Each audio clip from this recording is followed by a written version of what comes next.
enemies and book lovers, my name is Ash and welcome back to my channel. We're going to be doing my December wrap up, the books I finished the year off with in 2022. It is now 2023. I'm excited to talk about this because my December was actually really good for me. I thought I wouldn't be reading a lot because, you know, the holiday season, I thought I would be a little bit like slacking in my reading, but for some reason it was the opposite. I actually read a lot of books in December. I do have like a huge family back in Toronto, but unfortunately I've moved away from them, so I actually wasn't able to celebrate Christmas with them. I didn't get to last year or this year, so it's just me and my boyfriend celebrating. So we only have like a little bit of things that we even do. Like we only open up a few gifts and that's pretty much it. It gives me a lot of time to read, so I can forget the absence of my friends and family by reading books, and that's what I did in December, I guess. So as usual, we will start from my least favorite book to my favorite book of the month and go on from there. I would say rating wise, I had a decent month when it comes to ratings. I gave 2 books 3 stars, 1 book 3.5 stars, 2 books 4 stars, 1 4.5 stars, and 1 5 stars. There was also one that is not rated because it is a nonfiction, so I didn't want to rate that, but otherwise this is a pretty good month for me. So my lowest rated book of the month was a 3 stars, which isn't too bad. 3 stars for me is usually like a good book or like an okay book, depending on how I feel. If it's like a high 3, it's like a good book. If it's a lower 3, it's like an okay book. I would say this is closer to a okay book. Okay, it's not, it's right in the middle. It's not great. And that is Unleashed, which is the 3rd and final book of the Manga Academy trilogy. This is by Lily Archer. To be honest, I only really picked this up because I wanted to finish a series. It's a trilogy, but I wanted to finish, you know, a book series or trilogy off. So I picked this up. I actually didn't know there was going to be a 3rd book. I thought I was going to finish at the 2nd book, and then I was surprised by this. Didn't love it, I'll be honest with you. I kind of skim read it near the end. This is about a young woman who is on Earth or something, and then these 3 men come to take her for some reason. It's been a while since I've read the 1st book, I'll be honest. It's been over a year. So they come down and bring her to an Omega Academy, and she kind of like learns about her powers and everything like that. It's very like Paranormal Academy. You see this very often in like Zodiac Academy and the Crave series, so this is like a pretty common thing. But yeah, they go to an academy and then learn about her powers, and then they kind of figure out that they're like, you know, all mates, I guess. They're all 4 of them are mates, so it's reverse harem / polyamorous relationship between 1 female and 3 men, and it's not bad. It's not bad, but I just don't think that it was really for me, this book. There was a part in this book that just kind of made me shake my head, and I told my boyfriend about it because I wanted to tell someone about it because it was just so weird. There's a part in the book where one of the characters meets up with this really dangerous supernatural species, and he's like a really old, he's like hundreds of years old. He's very dangerous. They mention this very countless amount of times that he's dangerous. Okay, he's dangerous. He can just off them in the blink of an eye. And I was like, oh gosh, this is gonna be bad, like, right? This is gonna be bad. Well, it wasn't. One of the characters just shoots him and instantly kills him. Instantly. And I was just like, oh, okay, that happened. Okay. It was just a little bit unrealistic. There was just so many conveniences. It kind of just wrapped up really quickly. There was like all these dramatic things that were happening, but then somehow they just come together and work. It was just too much happening in such a small amount of time. It was just like all these dramatics that were just not really wrapping up very neatly. It was just really quick, snappy. So I just didn't really love it, and I kind of skim read it at the end. I'm just happy that this is done because didn't love it. It was okay. Next book. This one is actually pretty sad that I only gave it 3 stars because I love this series so much, but I think it is about time that it finished. Next is another 3 stars. This is the 6th and final book in the Ties That Bond series by J. Bree, and this is Unbroken Bonds. And like I said, this is the 6th book. I enjoyed this book, but to an extent. I also kind of skim read it. I think the reason why this series is a very like love and hate relationship with me is because I really love the romance. The relationships in this are so well done. The slow burn is so slow. It takes at least 4 to 5 books for all of them to get together, which is insane. I think there's 5 men. Wait, Atlas, Gabe, North, Knox, Griffin. I think there's 5 men and 1 female character. So it's like a reverse harem, polyamorous relationship, or why choose? This series, the romance slow burn is great. It's a very good natural progression of romance, and I love it. But the plot aspect is not something I really cared about nearing the end of it. In the beginning, we kind of follow Ollie, who is trying to run away from her bonds, kind of like mates, but they just call it bonds. And the bonds get really upset with her. There's like a bully romance in the start of the book series. It's a little bit hard to read at times because they are really rude to her, but they're mad at her for leaving. And we find out why she left and why this is all happening We also discover her powers and all that stuff and why she doesn't want to be with any of them. And it's kind of sad actually, but you learn about it as you go. There's a lot of content warnings in this. I believe every review of these books I have content warnings for, so if you want to look into them, I would advise you do if you are, you know, sensitive to that kind of stuff, because there are pretty deep content warnings in this series. In the beginning, the first 1 or 2 books, they start in like an academy, all these kind of learning about her powers, very similar to the last one. As the stories go, it changes pretty drastically. She's not in academy anymore, and instead they're kind of going against this like rebel or like bad guys that are just attacking them or trying to find them for certain reasons, and Ollie's really powerful, so they're trying to find her. It's just like very cat and mouse, and it's kind of got a little bit monotonous by like the 4th or 5th book, because they all had that kind of similar plot line in that regard, and I was kind of just getting bored of it, and it just felt like fine to me. I just loved the romance. The romance was my favorite part. I loved the male characters. I've grown to love all of these characters, every single one of them. I just think that the plot was kind of okay, but J. Bree is writing more books, and I'm so excited about continuing and reading more of her books because I love her writing. I love her smut scenes. I love a lot of her aspects of her book. Just the plot was kind of for me. I just pretty much skimmed the plot and went to the romance because I loved it and their dynamic and their relationships. So unfortunately, didn't love it as much as I wanted to at the end of the series, but I still really love these characters and I will miss them dearly, and I can't believe I fell in love with all of the men. One of them didn't deserve it, but here I am admitting that I actually do like him.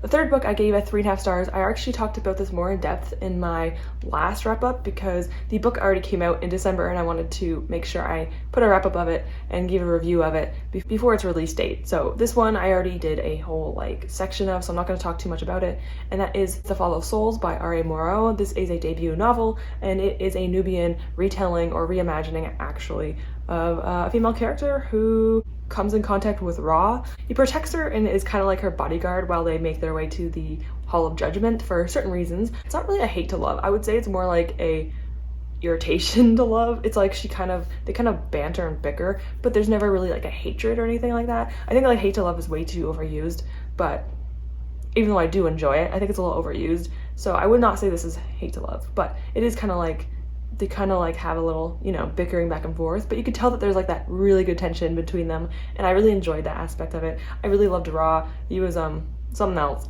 I think the relationship kind of took a drastic turn randomly. It was a very, very, very good slow burn, but then it kind of like switched to like all the tension that they had together snapped, and then they just gave into the temptation, which is fine, obviously. I was like, I wanted it to be slow burn, and it was for a while, but then it stopped, and I was like, okay, that's fine. The turn it took, it was fine. I just don't think I didn't love this book, but I think it was really well done, and for a debut novel especially, like, you have to give these authors credit. For debut novels, it's a little bit difficult. You're stepping into this new world, and as you write over time, you will get better and better, so I will keep her also in my line of sight in case I want to read more of her works, because I am genuinely curious. The next book I gave a 4 stars, and this was my Sims choice for booktuber favorite, Darker Shade of Magic by V.E. Schwab. This is the first book in the Shades of Magic trilogy, and I've owned this book and the entire trilogy for way too long now, and I have finally gotten back into reading it. This is the first one. I have read this once, but I will admit, I forgot almost everything when I got back into it.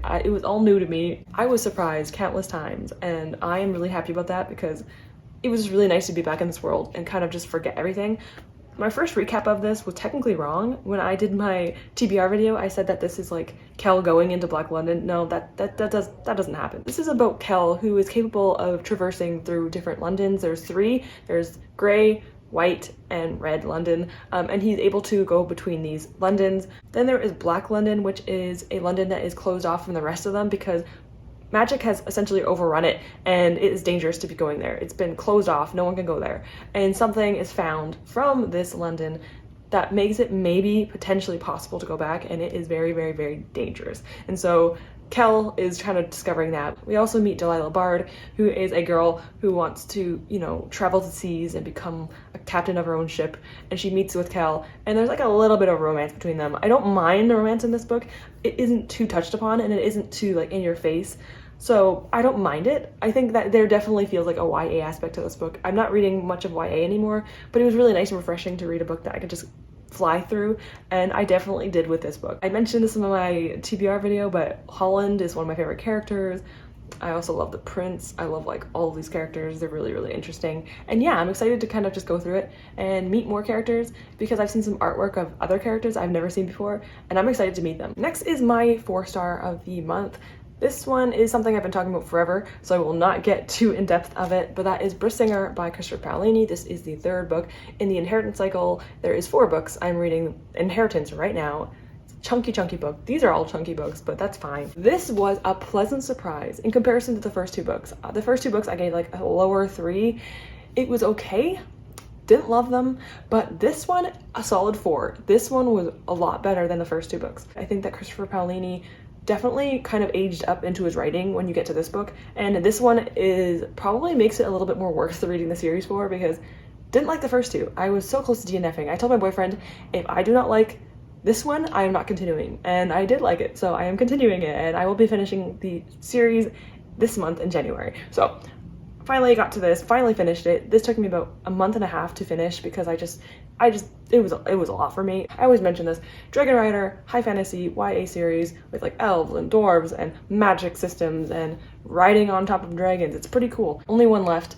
Almost done the series. I'm really excited about finishing it. Next is my 4.5-star read. This is Gleam by Raven Kennedy. This is the 3rd, I think, book in the Plated Prisoner series. All right, so I had Guild on my like favorite books of the year. I actually think that Gleam, this book right here, would probably be the one that would overtake Guild because I actually like this a lot more than Guild, and I am so relieved to actually say that. I didn't love Glint, which is the 2nd book. I thought it was okay. I think it was a lot of stagnancy because I think it was a really, really good building point for Oren. Midas is the horrible character, and I want him to be in the pits of hell for the rest of his life. I hate him so much. He's a horrible, manipulative person. Goodness gracious. A lot of content warnings again. Please look into them if you have to. They are also on my Goodreads reviews, so please look into it. This goes into the progression of Oren, the main character, and it kind of just shows what she learned in the 2nd book and how much she's grown and kind of has all this introspection. This was heartbreaking at times, like, oh my god, some of these scenes in this book were hard to read. Nothing really like too graphic in regards to like SA, like the first books, but it was still really difficult to read certain aspects of it. You see a lot of the love interest in this book a lot more, and my god, I love him to death. I love him so much. I won't say who it is because you don't really find out until maybe like the 2nd book. I mean, it was pretty obvious in the 1st book, but still, I really love the romance in this. He is such a sweetheart to her. And if you like Rhysand from A Quarter Thousand Roses, he is very similar. He's like very, very protective, the dark hair, you know, very Rhysand vibes, but like, I always fall for that. I can't help it. I am easily swayed by the dark-haired guys. I'm sorry. The authors know this and they keep doing it and it works. How does it keep working? I should get tired of it, but I don't get tired of it. Like I said, this one I actually enjoyed more than the first one. I was so tempted to give it a 5 stars, but I didn't. I think there are still a lot of like cliches and kind of tropes, and there's a lot of twists and turns that are easy to kind of see from like a mile away. I saw most of them again in this book. There were things that were happening that I'm like, don't do that, Oren. Oh. So yeah, this ends off in a painful way, and I don't know why the Raven Kennedy did this. I don't even know when I'll read the next book, Glow. I just have to wait a few months in agony as I ponder what will happen next. And instead of picking it up, I'll just have to think about it because I don't pick books up. I have way too many books I want to read, so I will not be reading Glow for a while. Very unfortunate, very unfortunate. 2 books left. The second last book is my favorite book of the month, and I am actually very proud of this. I already talked about this book in my favorite books of the year, so I will not obviously go in depth of this either. This is Berserk, the first 3 volumes within the deluxe edition. I got this from my library. I am not buying these books. I don't have that much money. I don't have much money at all, so I'm not buying these. I think there's like over $1,000 to get them all. No sir, I get them for free at my library. This is by Kantaro Miura, and I really, really loved this so much. It's like a gory, horror-esque, very like dark medieval vibe to it. It's a great manga. I have a bunch of photos. I'm just gonna put them up while I'm talking because this is beautiful. I'm just so in love with everything about it. I love the characters, I love Puck, and I love Guts, and I just love every aspect of this. I am enjoying it so much. I love the art style. I'm really liking the progression of Guts as character and his emotional, you know, like detachment of himself. I just can't wait to continue it and see what happens next because this is just an incredible, incredible manga, and I'm looking forward to continuing it. Like I said, I'm going to go way more in depth, or a little bit more in depth, in my favorite books of the year. So yeah, if you want to know more about it, go to that. But yeah, other than that, impeccable, amazing, brilliant, 5 stars. The last on this list, like I said, is a nonfiction, so I wasn't able to actually rate it. I could have rated it, but I don't rate nonfiction, memoirs, biographies, so I did not rate this personally. I put it on the last of this video because this is the last book I read in 2022. I wanted to kind of like end the year off in a bang, and I wanted to read something that was going to be important and impactful, and this book definitely was that. This is a very popular book that everyone's been talking about, and that is I'm Glad My Mom Died by Jeanette McCurdy. This, like I said, everyone's talking about it. I read this on audiobook. I actually don't listen to audiobooks and I do not read nonfiction, but for some reason this was just incredibly done. Jeanette McCurdy actually does this audiobook herself. It makes an impactful statement, the fact that she's reading it, and it feels like she's telling her own story while she reads this book, which she is, obviously. It was just really hard to hear what she went through in her life from her early ages when she was really young and up until pretty recent and when she's in her 20s. This is the story of Jeanette McCurdy and her rise to fame from her mother's, you know, forceful pushing toward acting, and this is kind of how she went about her life and how her mother treated her and all of the things that she went through, and oh my god, it is horrible. Huge content warnings for eating disorders. There are at least 3 that were mentioned in this book just alone. So if you are someone that might be sensitive to eating disorders, I would recommend either looking up what they are. This was a very hard-hitting book, and it makes me want to read more nonfiction and like memoirs, biographies. I think I'm going to try doing that a little bit more. Not sure if I'll be doing that in 2023 though. Might have to do that in the future, like 2024, honestly. But I will see if I have time to squeeze in an extra book that I might add more nonfiction, because